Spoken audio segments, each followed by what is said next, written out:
Bonjour à ma famille du Togo, bonjour à la diaspora togolaise de partout dans le monde et un spécial bonjour à toutes mes braves personnes. C'est Soline encore. Avant de vous dire ce que je pense de la journée du 8 décembre 2025, je souhaite prendre le temps de vous lire mot par mot l'intervention du panafricain de la Guinée-Bissau, M. Sifue Baleka.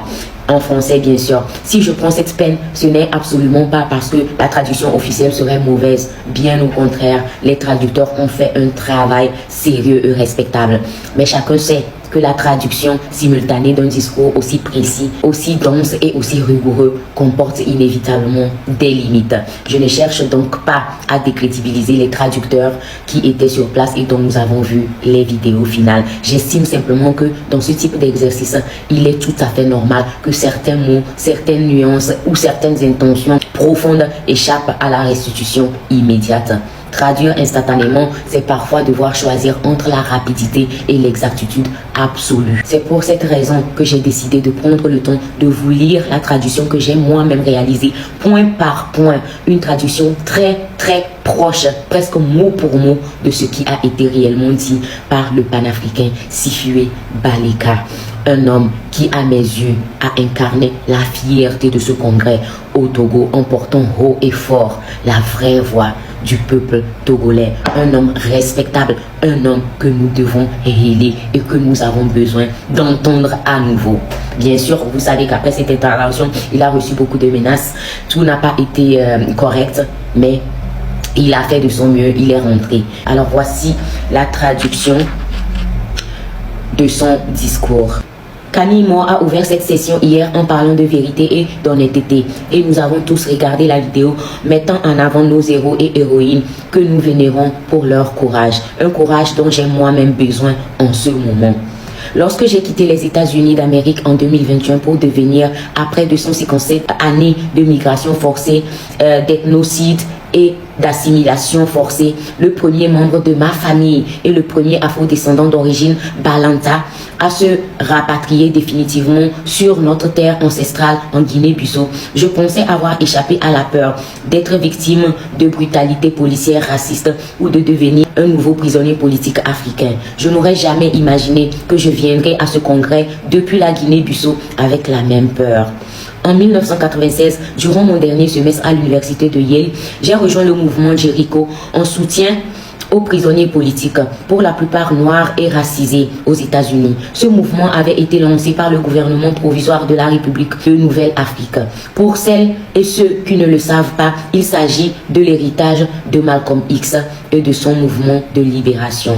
George Edward, membre du Black Panther Party de New Haven, m'a appris à obtenir des ressources de l'université de Yale et à les utiliser pour soutenir les prisonniers politiques dont la majorité étaient des panthères noirs vieillissants ou des combattants du Black Liberation Movement.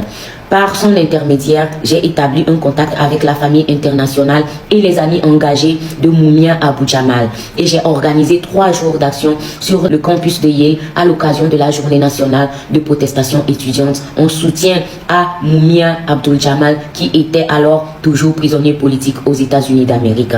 Après cet événement, un groupe d'étudiants est venu me voir pour m'informer que les agents du FBI s'étaient rendus dans leur résidence universitaire et posaient des questions à mon sujet. C'est à ce moment-là que je suis devenue pour la première fois une cible de la surveillance du FBI, vivant dès lors sous menace permanente d'arrestation et de torture. Cette menace qui a ressurgi le 14 juillet 2023 lorsque mon domicile à Bissau a été cambriolé de nuit pendant que je dormais et que 2 ordinateurs portables ont été volés. Était-ce un simple vol ou une opération spéciale? Après tout, j'avais passé 5 années à mener campagne et en accusant le Vatican d'avoir déclaré illégalement une guerre totale contre les peuples africains, déclenchant ainsi la traite transatlantique des esclaves. Et en accusant le gouvernement des États-Unis d'un ethnocide d'État qui se poursuit encore aujourd'hui. J'avais donc de bonnes raisons de penser que je pouvais être ciblé comme tant d'autres nouveaux Africains, militants panafricanistes et combattants de la liberté. C'est ainsi que je me retrouve aujourd'hui au 9e congrès panafricain à Lomé, au Togo. Selon le communiqué publié par Pyramide, le mouvement citoyen panafricain, l'histoire du Togo est marquée par un crime fondateur, l'assassinat du premier président panafricain Sylvanus Olympio, dont le corps repose encore aujourd'hui au Bénin. À sa place, un régime a été installé qui a déshumanisé le peuple togolais et perpétué l'injustice, la répression et la peur. Toujours selon ce communiqué, ce congrès est organisé dans le dos du peuple togolais, tant de l'intérieur du pays que de la diaspora. Le peuple togolais privé de la liberté, de démocratie, de prospérité économique, de bien-être et de dignité n'a pas été consulté et il ne remplit pas les salles ici aujourd'hui. Cette mise à l'écart et cette exclusion constituent une trahison flagrante des principes panafricains et de l'Ubuntu même dont nous parlons. Au cours des 60 dernières années, on dénombre plus de 20 000 morts, 4 millions de Togolais contraints à l'exil, des centaines de prisonniers politiques torturés et soumis à des traitements cruels, ainsi que des grèves de faim, dont une impliquant 10 prisonniers, au cours desquels 35 personnes ont perdu la vie. Par ailleurs, la Cour de justice de la CEDEAO a condamné à plusieurs reprises le Togo pour des allégations de torture, ordonnant des enquêtes et des libérations des détenus. C'est pourquoi je vous demande humblement, Monsieur le ministre Toussé, que si ce congrès le permet, le Togo prenne la tête d'une résolution en faveur d'une amnistie générale pour les prisonniers politiques.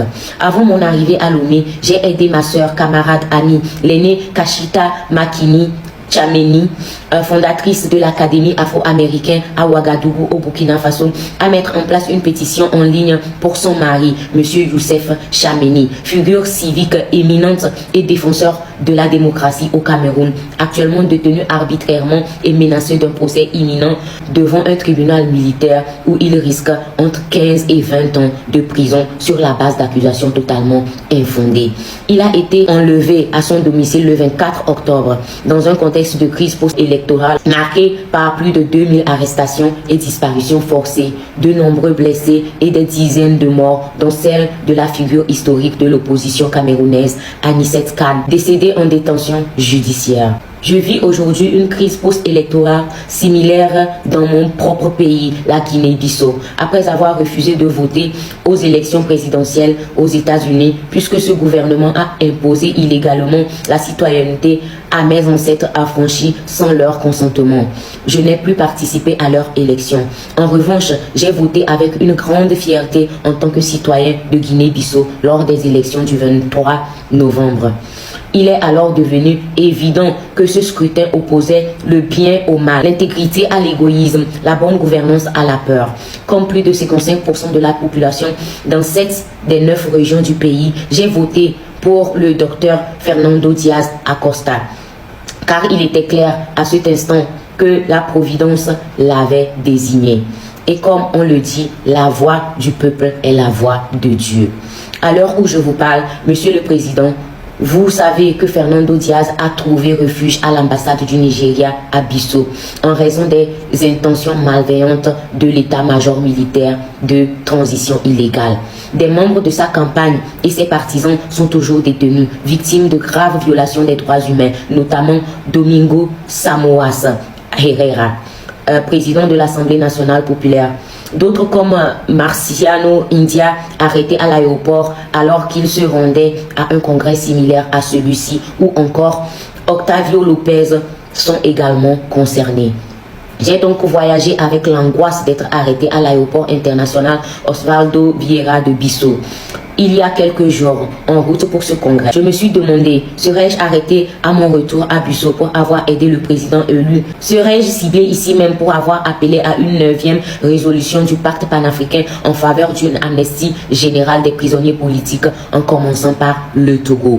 Soudan, Congo, Tanzanie, Côte d'Ivoire, Cameroun, Sahel, Guinée-Bissau. La liste est longue partout en Afrique. Ce n'est pas la renaissance africaine que nous voulons. Et quel est le sens de notre panafricanisme fondé sur l'Ubuntu si nous vivons dans la peur? Cela m'amène à mon dernier point. L'impératif suprême et fondamental à l'heure actuelle est l'unification politique des peuples africains afin de mutualiser la souveraineté inhérente à chaque être humain pour parvenir à ce que Jules Faye Senior, secrétaire général du mouvement fédéraliste panafricain, appelle la souveraineté positive. Autrement dit, nous devons développer le pouvoir et la capacité d'imposer la volonté collective des peuples africains sur le continent et au-delà dans toutes les affaires mondiales. Et nous devons y parvenir d'ici 2030 si nous voulons résister efficacement à une nouvelle vague de néocolonialisme et à ces nouvelles formes et armes, y compris l'intelligence artificielle. Il s'agit de l'impératif ultime, suprême et urgent, car sans l'unification politique des peuples africains et la souveraineté positive qui en découle, nous n'aurons ni pouvoir ni la capacité de mettre en œuvre les solutions aux problèmes de l'Afrique, aussi brillantes soient-elles. Je vous remercie, je vous remercie. Waouh, quel discours, n'est-ce pas?